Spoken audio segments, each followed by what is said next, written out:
Hello, and welcome to today's Environment and Energy Leader webinar titled Innovative Approach to Converting Dairy Manure to RNG, a case study in making ultra-low carbon intensity vehicle fuel, sponsored by Montrose Environmental. My name is Jessica Hunt, and I'm the Director of Live Events for E&E Leader. Before I hand the presentation over to our speaker, I do want to go over a few housekeeping items with attendees. Hopefully I can get through my quick intro as well as the Q&A later in today's event without either of my dogs barking. First and foremost, thank you for being with us wherever you are in the world today.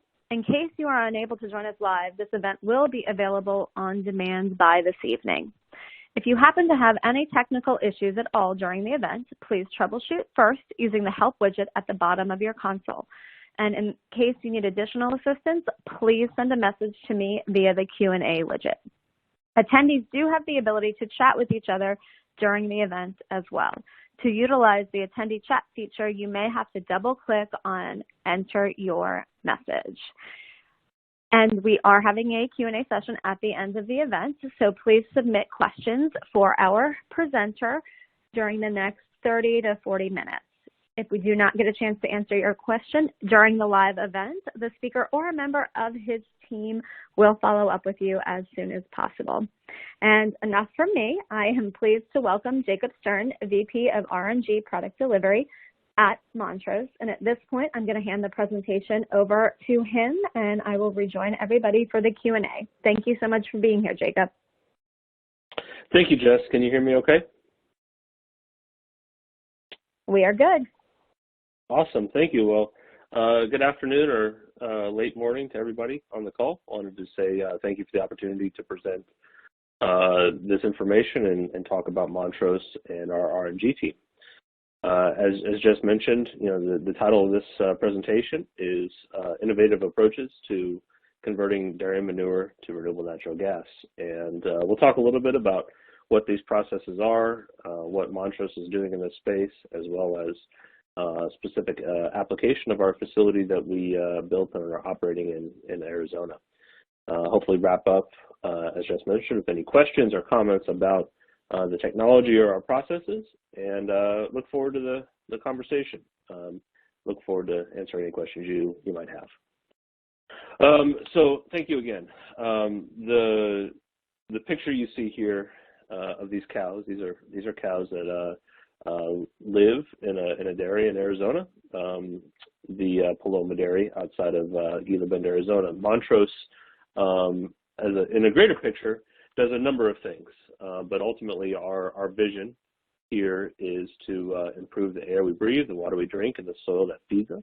And so, not sure if you're all familiar with Montrose or not in great detail, but we have a number of engineering professional services and capabilities around environmental compliance, regulatory and compliance guidance and environmental solutions.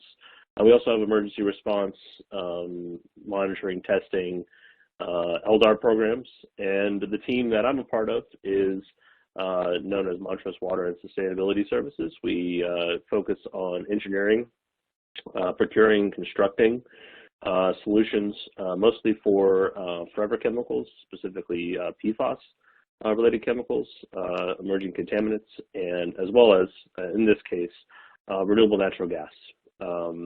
And so if you ask yourself, what is renewable natural gas, we're going to hit on that here. Any other questions on Montrose, I can answer as well. Specifically, the RNG Solutions Group, which I lead, is focused on three main capabilities. We provide technical and development advisory solutions. So if someone has a large organic waste stream that they want to convert into energy, capabilities and advisory and solutions for those types of streams into energy solutions. We also have a fully integrated EPC organization with offices across the U.S., primarily focused on offices in San Diego, Portland, Oregon, Portland, Maine, Minneapolis, and a number of other satellite offices across the U.S. and a remote team. We also provide operations services and maintenance solutions to the facilities we've designed. But ultimately, our goal here in this space is to basically originate, design, develop, build, and operate fully integrated dairy manure to RNG facilities. We're going to talk about that more here in just a few minutes. This industry has a history of anaerobic digestion and other connected capabilities. We want to be the supplier of choice for anybody looking to install one of these solutions. First name we want to hear is Montrose. We want Montrose to be the go-to. And ultimately, how we're going to do that is flexibility, being urgent and collaborative. None of these projects look the same. They all require special considerations for layout, for technical solutions, for relationships with the different individuals. It's a complex and diverse environment that we're working in, and we want to be able to put renewable natural gas into the pipe or into a vehicle. So that being said, if you Google search renewable natural gas, you get millions of hits. But ultimately, what a renewable natural gas is, and in Europe, it's also known as biomethane. It's methane produced naturally from the decomposition of organic material. So if you think about landfills, organic waste streams, all of those things have bacteria in it that naturally occur that convert volatile solids or other organic matters into natural gas, which is a very basic fundamental molecule, CH4, and it can be used for a number of different things, as shown in this graph here on the right. It's used in existing infrastructure, so renewable natural gas and most of these solutions go straight into pipelines or into other combustion units for heating, electricity, or other industrial uses. And ultimately, if you think about the capability or what renewable natural gas is this natural gas, in the example of a dairy manure facility, typically goes through some sort of treatment process, but ultimately that material is broken down organically, naturally, and methane is released into the environment. So fundamentally, what these projects do is capture that methane through an anaerobic digestion process, and then convert it to usable natural gas. Natural gas in general, when combusted, has much fewer constituents or contaminants other than methane. It burns fairly cleanly, including nitrous oxide and another of the chemicals, but ultimately it's a great replacement for diesel or gasoline and vehicle fuels. And the methane that's combusted also reduces greenhouse gas emissions on a net basis, as opposed to going into the environment. Its conversion into carbon dioxide is 25 times less potential as it relates to the impacts of greenhouse gas. So what that means is this material is actually carbon negative energy, as opposed to some low carbon solutions such as hydrogen from electrolysis. Wind power or solar power does require some net carbon inputs to produce. This actually reduces the overall emissions. Montrose's team in general is a very focused team. This is the RNG team is what we do. This is a project. So Alina Cole, who's pictured here, is our senior process engineer, degree highly educated engineer, works in our Minneapolis office. Here she's inspecting some of our equipment that focuses on the transfer of manure into the tank process. So a little more specific to the project here, you can see in Arizona, and we'll talk about the components of each of these processes and what they do. So these projects are fairly quick. From the time we start breaking ground and start engineering into running the facility at the optimal efficiency is relatively quick for the size of the project. Ultimately where we came in and developed the solution you see here, the farm had specific manure handling techniques that flushed manure into settling lagoons, and this process basically reduced heavily their emissions, their water demands, and they land apply the water from this process as well. So very not only producing great energy, but also reduces water treatment costs as well. And Montrose provided this solution, so engineering, procurement, construction management, commissioning, startup, from around 7,800 cows. And I believe this offsets about 10,000 vehicles on gasoline every year at its capacity. So here's the overall process. We have a vacuum system that collects manure from the facility. It's then transferred into a receiving pit and pumped into 3 digesters. These digesters are stainless steel on concrete foundations. They have an interior membrane for the production of gas, biogas, into a vapor space, and the digestate, or the material that's not converted, is then pressed, and like I mentioned, the water is then sent to a covered lagoon for land application. The solids are actually recovered and reused as bedding in the dairy, so it reduces bedding costs, and you have a nice circular bedding solution. So it's very critical in these projects that we interact with the dairy and understand their immediate bedding needs, as well as their manure handling processes and water. So this process in general circularizes a number of activities on the dairy as well. From the digesters, the biogas, and biogas is methane, and a number of constituents, is then treated into our what we call gas upgrading system, and I'll show you the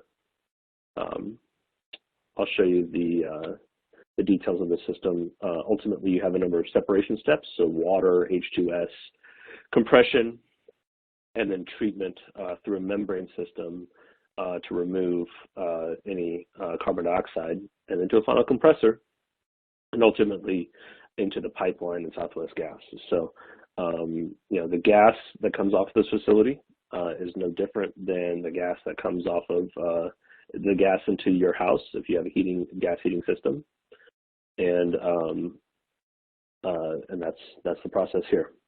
Ultimately, there's specific designs components to this which optimize gas yield relative to the energy input, and that's the most critical portion of this is total yield of gas for energy consumed, which really drives what we call the carbon intensity of the facility. Again, so these are the digesters. So Montrose, in this particular case, specified these. You see mixing here with the membrane system. This is an outer membrane cover that's maintained under pressure relative to the location of the lagoon, or relative to the location of the dairy. You see it's right next to it. And these are bolted steel tanks, epoxy lined on the inside with mixing and overall gas management components. A really great thing about this process is the ability to normalize operations across long periods of time. So this lagoon acts as 2 major components. One, it produces additional gas from the water, all the solids in the water that are soluble. It produces additional gas. It also helps treat the water anaerobically into water that can be emitted, and it also discharged, and it also allows for buffering of gas upgrading. So the slower reactions on the front end of the process and digestion go into this lagoon. That's a HDPE cover that'll billow in the wind, not billow, but it'll elevate in the wind, and feeding into gas upgrading allows for very steady operation, very limited downtime, and no flaring. So if there's any upset on either side of the process, this lagoon acts as a buffer. And that's one of the innovative solutions that we've applied here is this model. We expect to see more of these through the applications of dairy manure to RNG or other RNG solutions. Allows us to be very tightly controlled on composition of the material. Process control and economics are very valuable here. So this was a constructed lagoon. It's about 20 feet deep in the middle, and we placed the cover over it with all the components associated with piping, electrical mixing and overall management, and it stays nice and cool in the Arizona sun. Dewatering. So this is the digestate, so the material that is not digestible. What comes out of the bottom of the continuous tanks is then transferred to these screw press separators. The water management is handled, as I mentioned, and the fiber, the stuff that's collected with the manure, whether it's been with the cow or without the cow, is put through these separators. The water is pressed out and recovered, and the solid bedding material is then reverted back into the dairy for bedding. It's a great circular solids handling process, and it's designed to accommodate any number of flow rates and dynamic pressures incoming. The gas upgrading skid. Just as a reminder, what you can see here is all been engineered by Montrose. A number of components are fabricated off-site, and there's sub-suppliers. But from the right to the left, the H2S in the gas typically comes from the water, sulfur in the water, or in the feed into the cow, is removed through carbon media. Then you remove any remaining water from the process before introduction into a membrane system. There are a number of different gas upgrading technologies that separate CO2 and methane in this process. We prefer the membrane system, which allows for fewer moving parts, greater recovery of methane relative to alternatives, and less methane slip into the waste stream that's flared. And then ultimately you have final compression and analytical services and support integration with the local utility. And so compression and blowers and all the dynamics around energy recovery are integrated here. So it's a very efficient, very well maintained process. So again, Montrose developed the overall heat material balances, process diagrams, controls. So all of the integrated controls is operated by one person during the day, and integration of all the systems and components. So probably the most complex thing about these projects is all the different unit operations that have to come together in an integrated manner. There's been a lot of projects that have not been successful due to integration challenges. We also managed all of the supply chain and procurement management components. So this project was effectively done during the pandemic, which as everyone knows, aside from Suez, the canal blocking in the Middle East, there's a number of challenges in existing procurement and supply chain that were all managed and delivered by Montrose on time. And then overall construction management, quality control, typical delivery processes there, and then the overall introduction of manure, production of gas, and performance testing. And Montrose provided an overall plant performance guarantee, which included yield, recovery, quality, and capacity for this facility. And really where we continue to focus is just overall integration of design and components, conventional operations and optimization allows for efficiency in design. And the conventional techniques on generating biogas, combining them in a certain fashion and control, allows us to really maximize yield in this particular case, which is essential for operation. And then there's other components related to the digester and oxygen management, which is critical for H2S handling and operational costs that are considered. So overall, the facility has great yield and uptime. So that's really the case study here. Speaking to opportunities within applications, I see a number of questions coming in here. I want to be respectful of those questions. Again, I'm pretty quick to speak to these things. So I guess, Jess, one of the questions I had is, do we want to let people ask questions directly, or are they allowed, just do you want me to read off these You want me to answer the questions that I see here? Thank you for that part of your presentation. I really do want to say I appreciate all of the attendees who have submitted questions and keep submitting questions. We can do this anyway. I'm happy to ask you the questions. If you want to just take the lead and go ahead and see which ones you want to answer first, be my guest. Okay, yeah, that'd be great. And there's a lot of great questions here. There were two that came in before. First one here is refrigerant compliance. So there's very limited refrigerant required for this facility. The commercial air conditioning units that are used to condition the gas flow are compliant with standard commercial applications. So no special fluorides or chlorides of any kind into the refrigerant compliance. The next one is, can you recommend ESG certifications you think are valuable? I'm not sure exactly in context, Jess. Did that come from an attendee, that question? It did. It came from an attendee who submitted it before today's event. So attendee, if you are on, if you could clarify that, we will be happy to answer it. Okay. And John asked a question and says, do you know the composition of what you're flaring? Yes. So the flaring material, so very rarely do you flare in this facility. Flaring is for pressure upsets. The way the lagoon is designed and integrated with a gas upgrading system, flaring has very rarely occurred. If we do flare, we flare biogas being methane and CO2. The only thing that's continuously emitted, and this is obviously a permitted emission with the state of Arizona, Department of Air Quality, is the slip from the membrane system. And speaking to that, it's a fairly low concentration of methane. It's mostly CO2. It's combusted into its major components. We remove all the sulfides. So sulfur is the other major component. When I say major, I mean very minor percentage of the overall composition.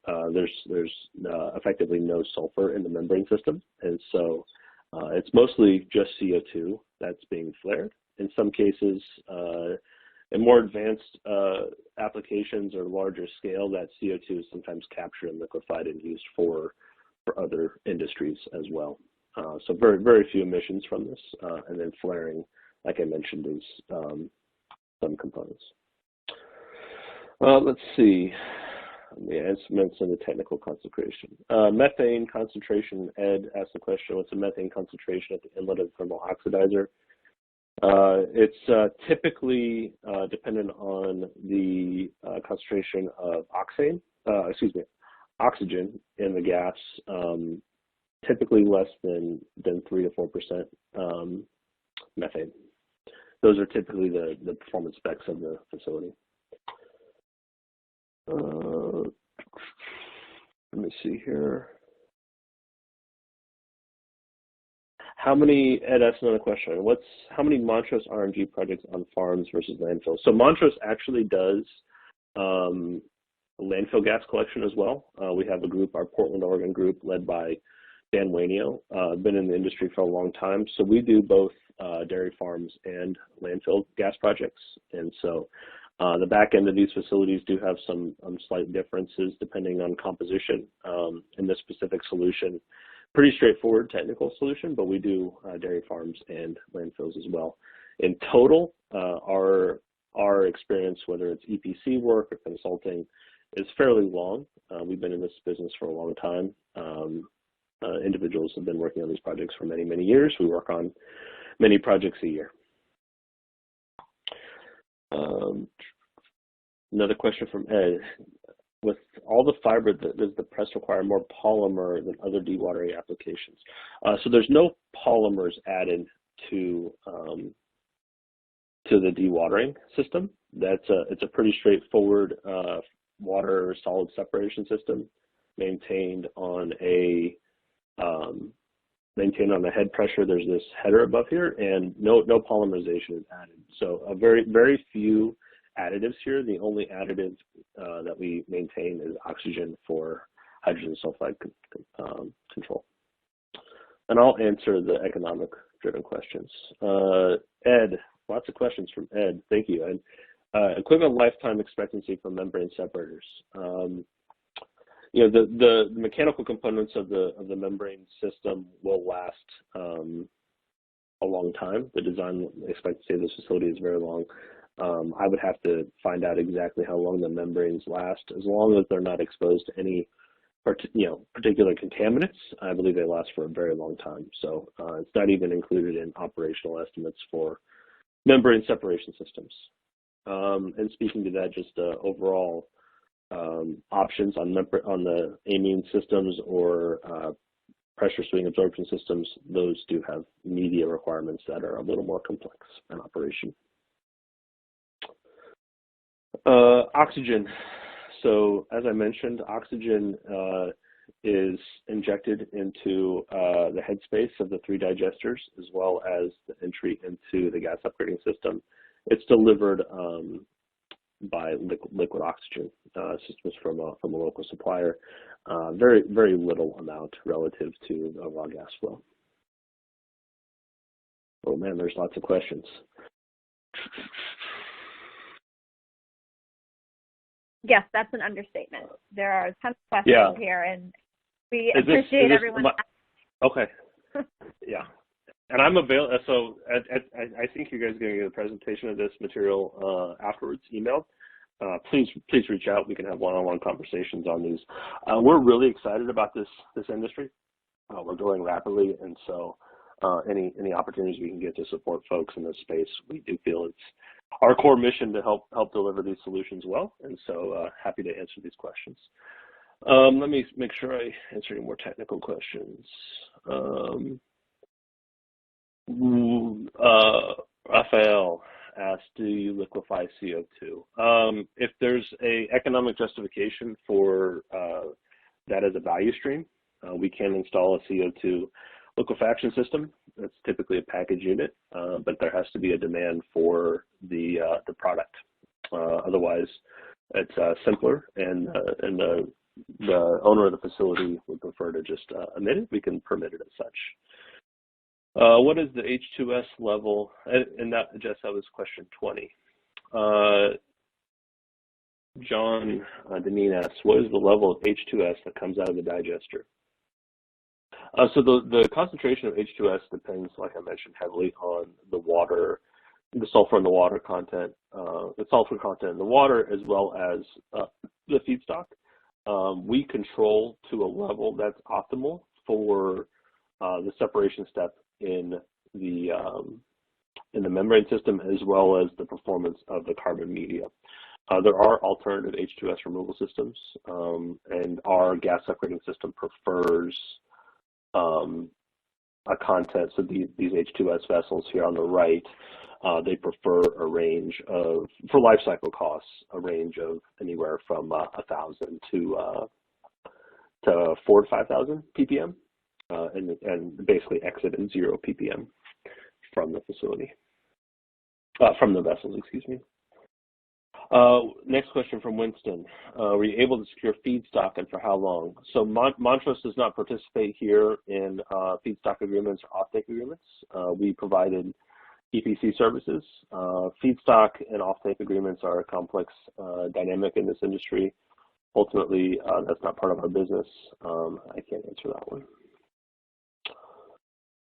Another question from Raphael, sorry, regarding CO2. So yes, so CO2 emissions are incorporated into the carbon intensity score, which carbon intensity is the direct economic driver for the projects. So the question of do we capture CO2 and value of credit, it would absolutely play into the value of the project if there was an economic justification for it. Yes, some people do value it. I've seen many CO2 liquefaction systems in Europe where they definitely want to maintain as reduced CO2 emissions as possible from these types of facilities. And I'd also add we've looked at alternative power. So the full picture here on a system like this is the energy intensity of the power that's provided to these systems is also a key driver. And so we've looked at solar Solar installations for powering as well. Obviously, that's intermittent, which has to be designed. What is the CH4? Question from Dave. What is the methane percentage received? So coming out of the digesters, they're typically anywhere from 55 to 65% methane. And then entering into the unit and gas upgrading system, it's then converted into gas spec methane, which is typically above, in the US, typically above 97, 98, 99% methane, high heating value methane. Methane recovery from Pavel, great question. Yes, typically methane recovery, so entering into the gas upgrading system versus the pipe is in that number you mentioned, typically 99%, sometimes plus, sometimes minus. It heavily depends on the membrane system in this application, whether it's a 2-stage or 3-stage system, and the capital economics to justify recovery come from the overall yield and capacity of a facility relative to additional steps. Next question from Ed. Has Montrose been involved with RNG at ethanol plants? We have a number of folks that have participated in ethanol projects in the past. We've looked at organic waste streams from ethanol facilities and many other types of industrial facilities, but there are, at this point, no Montrose installations at ethanol facilities. All right, let me go down to the bottom of the list again here. We'll answer all the commercial questions.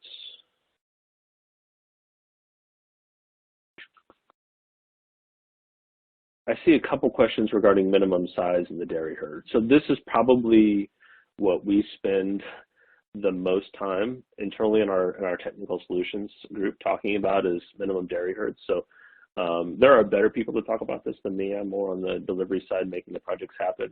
Bernie Sheff, who's chairman of the American Biogas Council, is on our team. He'd be able to answer this question about 10 different ways if he heard this one. So what I can say that, minimum head size requirements. So if we look at this dairy, and I said, roughly 7,800 equivalents. The dynamics around, there's a couple things that make a huge difference here is existing manure handling practices and dairy operations drive the carbon intensity measurements and overall capital. So whether a site needs additional capital to improve systems, existing systems, or specialized systems for treatment on the back end, drive the projects here. If you look publicly at what's been announced on large projects, we're seeing this size and above is very popular, and the dependence on a viability also depends on a lot of financial things that we're not necessarily involved with, whether it's debt or guaranteed return rates over time. But ultimately, Montrose is focused on doing these projects well, which is going to be the biggest driver for more opportunities in the future. Another question from Ed on economics of biogas combined heat power more profitable than biogas to renewable natural gas.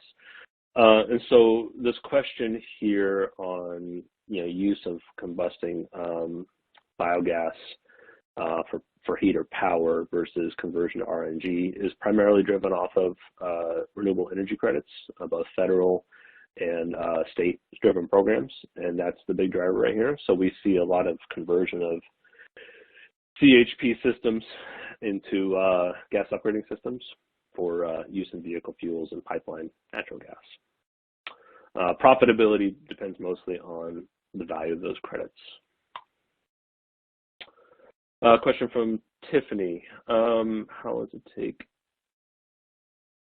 So we mostly quantify, so the question here is how long does it take to make an amount of renewable natural gas if you need to fuel residential, family home, or any sort of unit. So the main energy conversion unit here is to gallons of gasoline equivalent.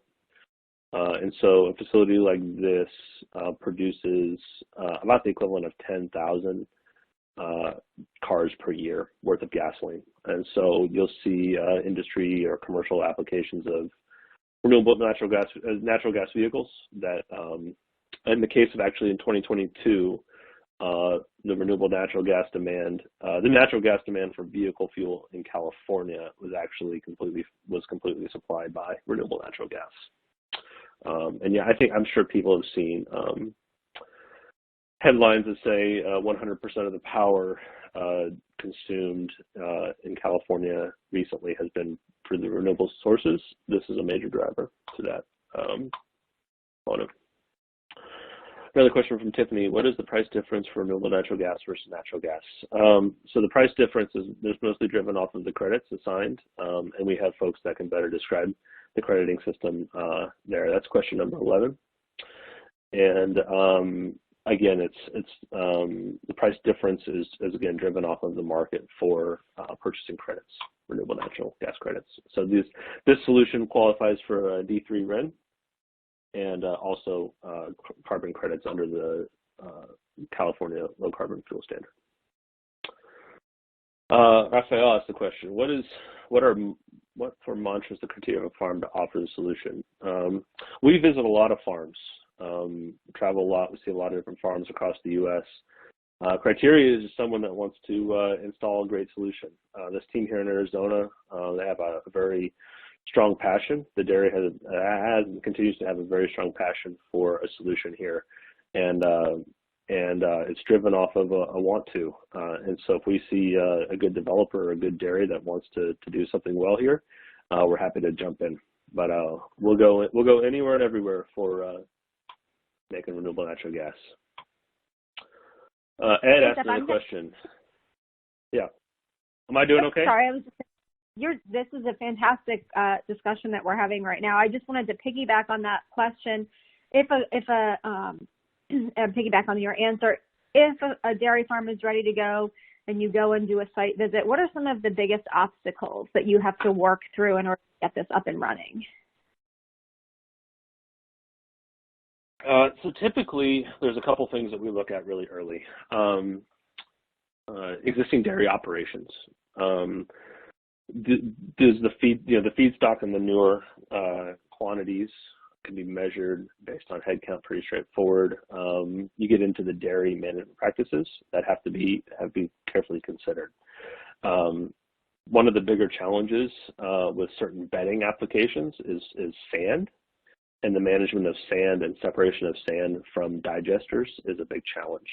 And so there are technical solutions for that, but they typically drive up capital costs to separate sand prior to introduction into the system. And then you end up with more energy required, as that requires water to separate. And the key thing here is getting these digesters as close geographically and temporally to time and space into the digesters. So you want as little manure time other than from the cow into the digester as quick as possible. And so collection processes become very important. How you collect manure from the system, scraping or vacuuming manure versus flushing also makes a big difference. And so when we visit a dairy, that's kind of the key things that we look at is collection processes and bedding processes, because that will basically set forward the first half of the facility and drive capital. Thank you for answering my question. Yeah, awesome. This is an exciting place exciting industry to be in. We see a lot of different applications and opportunities for all sorts of organic waste. So specifically, the reason why dairy manure is a big driver here is because of those collection practices and the amount of methane. So a dairy cow consumes a lot of food and produces a lot of milk. Obviously that's the main value stream out of a dairy farm is the production of milk. So maximization of milk production typically results in a byproduct of a lot of manure. And so that volume of manure and the collection processes that are available in dairies is what's driving the industry right now. And Ed asked another question. I think Ed asked about 10 questions. Thank you, Ed. Great questions. The question here is total CapEx per cow. There's a lot of different metrics on how we look at cow, whether that's cow equivalents. Not all cows are the same, and it also depends on, like I mentioned, the collection processes. So we have a number of metrics there, but it depends mostly on the type of setup and system for capital cost. But typically these projects are looked at as total yield divided by capital cost. Raphael asked another great question. What are the sales cycle between first contract and closing and the payment of the project? Closing and the payment of such project.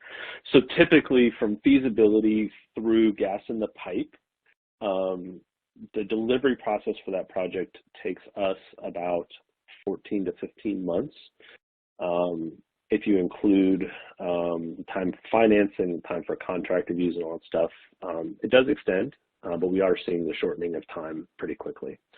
The major long lead equipments in these projects are the gas upgrading system and the compressors associated with the project. And so we design our delivery solution around both the requirements for financial decisions, so early engineering, preliminary engineering and planning, and then driving into a critical path schedule tool like you would see in any sort of project management book is our focus. The total cycle time is heavily dependent on financial strategies. Once we get the project going, these projects from the time you say start 30% engineering through gas in the pipe is around 14 to 15 months. More questions. Does Montrose verify the RINs produced? Yes. So our capability, again, great question, Ed. Our capabilities in Montrose support the permitting aspects as well as analytical support here. So we, while there are entities that validate carbon intensity scoring, Alina, who I mentioned earlier, and Pat Hurl, our Director of Engineering, have been in this space for a long time, provide preliminary CI scores, and then we provide all the analytical solutions and technical support to verify carbon intensity scoring, as well as overall yield and performance measurement for the facility. So we provide service long past gas into the pipe. Tiffany asked a question. Is renewable natural gas acceptable in all 50 states?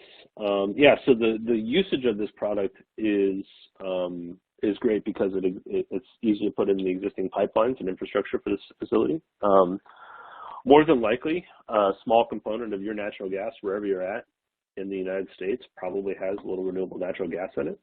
The transmission systems here, the pipeline systems are all interconnected in various different ways. So once the molecule leaves our flow meter, an analytical tool, and goes into the pipe, it can go anywhere that pipeline goes.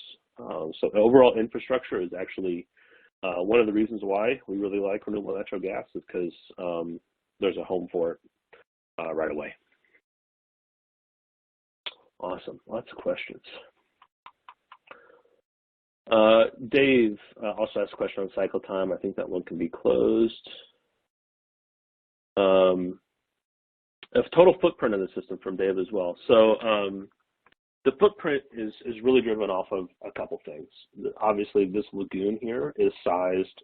Retention and gas upgrading is the biggest component of the space, and then the digesters are as well. So relative size here.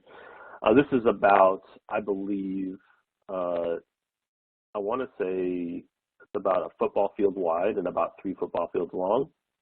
These tanks are about 100 feet long each, and the overall gas upgrading system is fairly small. So geographically, the layouts of these facilities fit within, a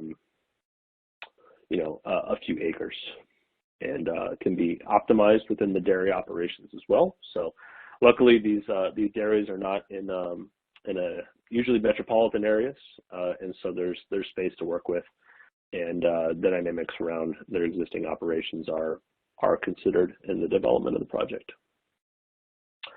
Winston asked the question, do you have an estimated O&M cost on the digester per energy produced? Yeah, so again, this depends mostly on yields. The major operating costs here are energy for gas upgrading conversion and operating expenses. So typical operation of this unit, operation of this specific unit is one kind of senior level operations lead operator, and then we have three shift operators that also run the facility. All of the preventative maintenance, reliability solutions are provided by those operations groups, so it's very limited operating costs. Other than that, it's media costs and energy costs are the main drivers here. So typically, on an MMBtu basis, again, it depends on capacity and size. And then versus food waste versus landfill gas, I don't necessarily have a good answer on that. I can follow up with you, Winston. I think that's all the questions. Any more? I was going to say, any more questions? Sorry, as we talk over each other, I apologize there. We did Ed another one.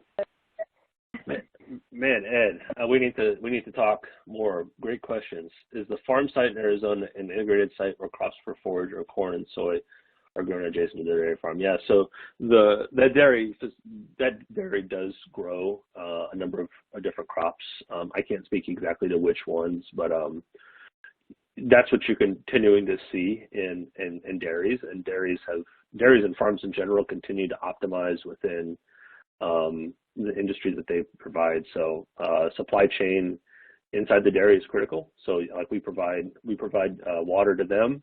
They give us the manure, and the bedding goes back. When I say we give, and I mean just in the transaction of the material moving the site. But this facility, like I mentioned, the Paloma Dairy, you can Google and see their full operation out in the space here. So great facility actually, and really happy to have this facility as part of our experience. Okay, well, we're going to give everyone a couple more minutes to submit any last questions. If you are watching this on demand, please feel free to submit questions for Jacob. He will get back to you, or a member of his team will. So just because you're not joining us live doesn't mean you cannot ask questions. So hopefully we will get some more in, and you will be hearing from Ed because he just sent another message in. But awesome. While people are trying to gather their final thoughts, can you give our audience 3 or 4 big takeaways? We covered a lot of information today. You know, so I joined Montrose last year from a large organization previous to Montrose. What I really love about this industry is the ingenuity and the strategy that comes along with making a complex solution like this happen. If you look in this space over time, it's not easy to do these projects. There's a lot of people that want to do well, and there's a lot of people that are learning. And so where I think this industry will continue to be successful is through collaboration, challenging ourselves, looking for improvement opportunities, and the dynamics around relationships and circular economy of energy has legitimate application here. And so it's definitely an exciting time to be a part of this work. Montrose is a special case of these solutions and engineering teams that focus on these projects. I'll go back to the front here. So if I really talk about why Montrose in the context of these types of projects, is because renewable natural gas actually hits on all 3 of these. The air, the water, and the soil are all impacted by renewable natural gas in these solutions. And so it's a great opportunity. And the overall scale of applications for organic waste into energy in the United States is massive. So if anyone has interest in figuring out how to make this happen, I highly suggest looking at renewable natural gas as a true solution and a practical solution for our future state of energy usage in this country and worldwide. So we just want to continue to do projects well and keep people safe and protect the environment. So that's why we're doing this. Which is all fantastic. And I can definitely hear the passion in your voice when you talk about RNG and everything that you guys are doing at Montrose. So I think given that we don't have any other questions that have come in, we can conclude today's event. Again, I want to thank all of the attendees for being active participants in the webinar today. Thank you, Jacob, for your presentation and the work you put into today's event, as well as the entire team at Montrose. Just letting attendees know as well that we will be uploading the slide deck to your attendee console, so you will be able to go back in and grab a copy of it at your convenience. And again, thank you, Jacob. It's been a pleasure to work with you today, and we hope everybody has a wonderful rest of the day. Yeah, thank you, Jess, and thank you for everybody for participating and for all the Montrose folks who cannot be on here but listen to this follow-up. Thank you for all the hard work that you do. It wouldn't be possible to share all these great stories without it. So thank you. Great way to wrap it up. Have a wonderful afternoon, everyone.